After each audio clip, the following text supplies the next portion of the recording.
il faut passer sans mettre la carte de lutte, comme ça, j'attends toujours un petit peu pour pas que, vous savez, les machins comme ça qui font comme ça. Les portes. Voilà, et ben, c'est ça que j'ai tout le temps peur d'être, quand je passe au bon moment, au bon moment, au mauvais moment, enfin, que les portes se fassent comme ça et que moi je sois pris dedans. J'ai tout le temps peur. Nombre de fois, elles se sont refermées sur moi et ça fait super mal. Elles sont hyper violentes et je me suis déjà fait mal. Enfin, la tête coincée dedans et tout, franchement, ça fait assez mal. Donc, le coup à prendre de mettre son pied au bon moment pour que la porte elle s'ouvre au bon moment et qu'elle nous laisse passer. Mais quand en fait ça sort du métro et qu'il y a plein de gens qui sortent à la suite, généralement la porte elle comprend plus rien.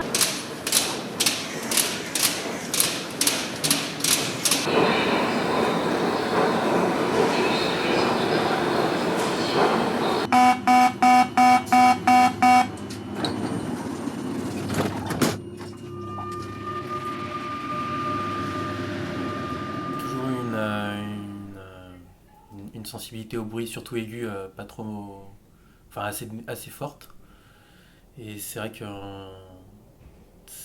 c'est un truc qui me stresse pas mal. Quand on est à l'arrêt, les crissements de frein notamment, alors ça c'est vraiment, ça vous vrille le crâne. Ça c'est surtout ça, les bruits de freinage et de démarrage. Moi je mets mes écouteurs en fait pour justement pas entendre les bruits parasites parce que ça va encore plus me stresser, les gens qui parlent fort et tout, ça va me...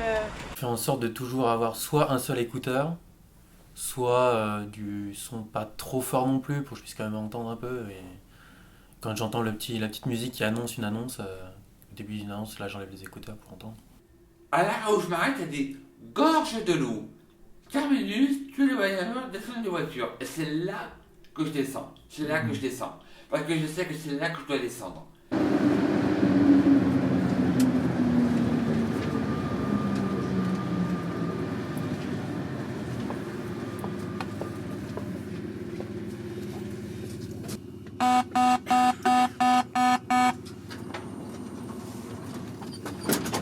On va trouver une place assise alors qu'il y a déjà toutes les places assises. Alors, du coup, ça peut être stressant.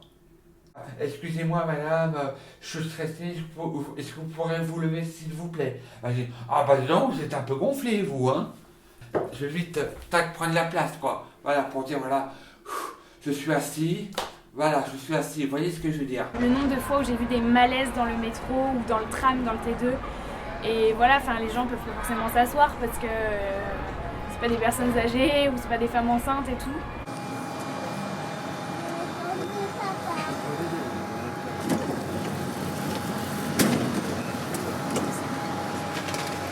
Il y a quelques années, dans le métro, je crois que c'était la ligne B, il y avait des carrés. Je sais pas si on appelle ça des carrés. Les places un peu plus... J'allais un peu plus comme dans le train. Et ça permettait de se mettre un peu dans une bulle avec la famille. Puis quand on était un peu fatigué ou on avait besoin de voir personne, on se mettait dans le coin. Souvent, en fond des wagons. Puis le métro, en plus, les sièges, ils sont assez séparés, ils sont face à face. Ils sont plus comme avant, en fait.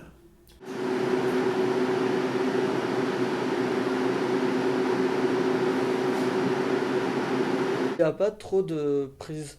Je veux dire, on peut pas trop pour s'attacher quand on est énormément, quand les lignes sont bondées, bah on est un peu... faut être bien accroché quoi, il faut... Ces belles poignées en cuir, là, étaient d'une part tellement belles et tellement utiles. Je me suis posé la question, pourquoi est-ce qu'on a supprimé ces accroches alors que finalement il y a de plus en plus de place par exemple dans le métro pour être debout, en station debout.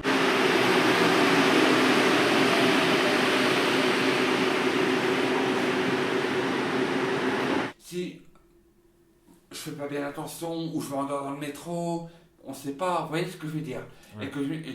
Et je veux dire, ah merde, j'ai loupé la station, là où je devais m'arrêter. Donc là, ça peut être stressant pour moi. Vous voyez ce que je veux dire? Comme des fois je lis le journal et puis je loupe je loupe l'arrêt. Après je vais me dire, bon sang, comment je fais pour retrouver mon bon arrêt? Ça peut être stressant aussi, hein. Ça peut être stressant aussi, vous voyez ce que je veux dire? Ça peut être stressant aussi, hein.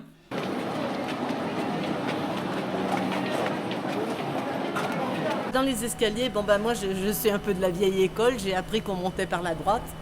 Et on montait toujours par la droite, donc je fais ça. Alors c'est vrai que dans les jeunes générations, il y en a qui n'ont pas bien compris ça.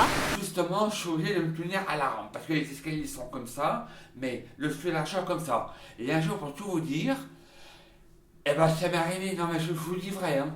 J'ai enchaîné une marche, une deuxième marche, et je l'ai débarroulé jusqu'en bas, quoi. Oui, mais je vous dis vrai, hein. Les escaliers, vous avez dû remarquer que c'est pas très large, c'est étroit quand même, hein. On a vite fait d'enchaîner. Quand vous avez besoin de vous accrocher à la rampe comme moi, qui ai un problème de jambe, eh bien, il y a des fois, c'est pas toujours évident, c'est vrai. Enfin, il faut s'imposer pour pouvoir monter par rapport à ceux qui descendent. Ceux qui descendent vite et on monte plus doucement.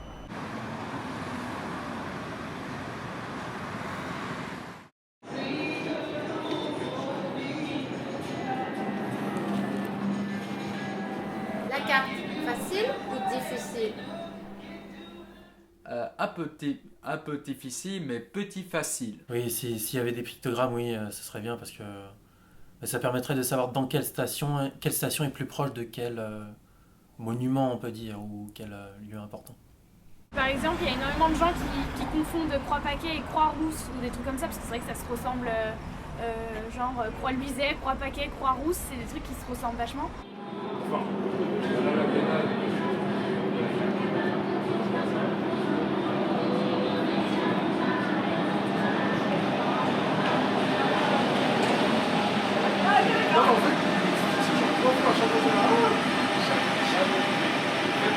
En général, j'arrive à regarder les panneaux indicateurs, donc, mais des fois, pareil, quand il y a du monde, quand il y a beaucoup de sources de stimulation, ça m'empêche de me concentrer et du coup j'ai tendance un peu à me paumer dans les grandes stations, surtout de métro par exemple. Ça m'arrive toujours de me planter, par exemple, à Bellecour, vu que c'est deux quais qui se traversent. J'ai toujours, quand j'arrive à Bellecour, j'ai toujours le doute de prendre le bon.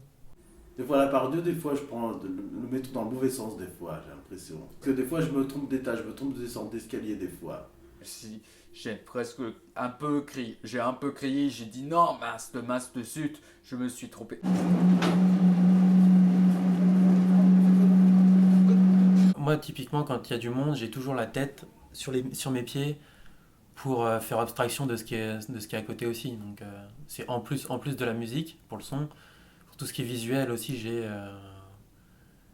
je regarde mes pieds, je lève pas trop la tête pour tout ce qui est pancarte, pour tout ce qui est avoir des sortes de rosaces, des sortes de un peu comme des autocollants indicateurs de direction par terre, ça peut être pas mal.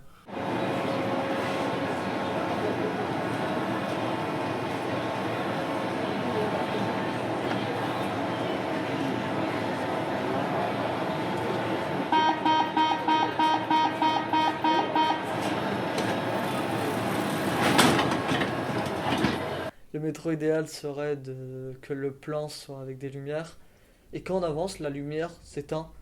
Et ça permet de ne pas faire très attention à la station où on doit s'arrêter. On regarde juste où on est monté, on regarde où est la lumière pour s'arrêter et on se fait un peu suivre. On suit la lumière. Je mettrais bien les aires de repos quand même. Parce que c'est vrai que ouais, c'est un truc... moi ça me ferait du bien, je sais qu'il y a beaucoup de monde à qui ça ferait du bien, etc. Puis ça peut ne servir pas que aux personnes qui sont autistes, hein. Ça peut servir à d'autres personnes dans d'autres types de handicap ou même des personnes neurotypiques qui seraient un peu sur un coup de stress ou... Des fois, il y a des trajets qui sont tellement longs. Enfin, là, quand je parle de Croix-Rousse Fac, ça faisait à peu près 50 minutes, 1 heure sans pause. Du coup, c'est vrai que ça peut être vachement bien, même si à un moment on se sent pas bien ou on se sent un peu oppressé parce qu'il y a trop de monde. De savoir qu'on peut se poser dans un endroit cool, tranquille, je pense que ça peut être vraiment pas mal de faire ça, c'est clair. Mais juste avec une table, des chaises, juste pour s'asseoir, pour regarder son plan, ça permet de pas s'arrêter en plein dans le couloir du métro et que les gens nous bousculent. Voilà. Des espaces où il y a un peu moins de lumière, où il y a des fauteuils qui peuvent faire un peu plus renfermés sur les côtés, avec par exemple, je sais pas, de la petite musique douce, des sortes d'écouteurs dans les sièges qui mettraient un peu de musique douce.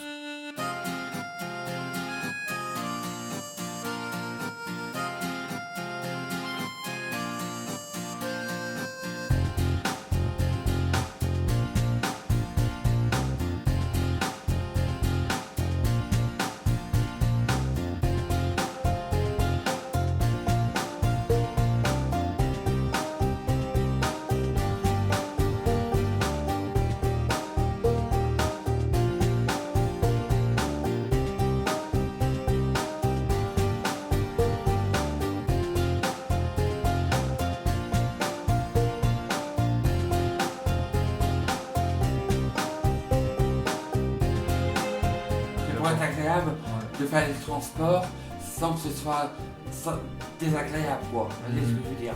Alors qu'on y prend du plaisir à faire le transport.